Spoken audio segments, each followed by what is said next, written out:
विश्वेश्वराय नरकार्नवतारणाय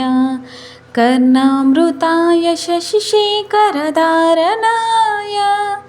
कर्पूरकान्तिधवलाय जटाधराय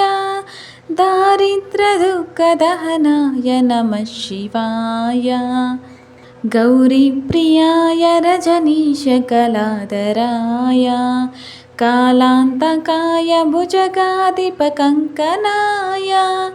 गङ्गाधराय गजराजविमर्दनाय दारिद्र्यदुःखदहनाय नमः शिवाय भक्तप्रियाय भवरोगभयापहाय उग्राय दुःखभवसागरतारणाय ज्योतिर्मयाय गुणनामसुमृत्यकाय दारिद्र्यदुःखदहनाय नमः शिवाय चर्माम्बराय शवभस्मविलेपनाय पालेक्षणाय मणिकुण्डलमण्डिताय मञ्जीरपादयुगलाय जटाधराय दारिद्र्यदुःखदहनाय नमः शिवाय पञ्चाननाय फणिराजविभूषणाय हेमाङ्कुशाय भुवनत्रयमण्डिताय आनन्दभूमिवरदाय तमोपहाय दारिद्र्यदुःखदहनाय नमः शिवाय भानुप्रियाय भवसागरतारणाय कालान्तकाय कमलासनपूजिताय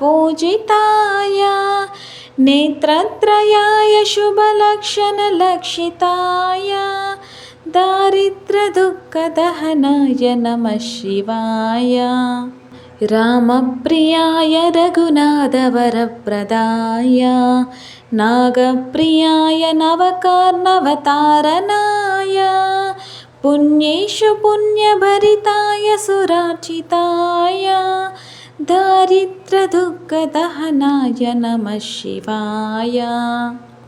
मुक्तेश्वराय फलदाय गणेश्वराय गीतप्रियाय वृषभेश्वरवाहनाय माताङ्गचिर्मवसनाय महेश्वराय दारिद्र्यदुःखदहनाय नमः शिवाय वसिष्ठेन कृतं स्तोत्रं सर्वरोगनिवारणं सर्वसम्पत्करं शीघ्रं पुत्रपौत्रादिवर्धनं शुभदं कामदं हृद्यं धनधान्यप्रवर्धनं त्रिसन्ध्यं यः पठे नित्यं स हि स्वर्गमवाप्नुयात्।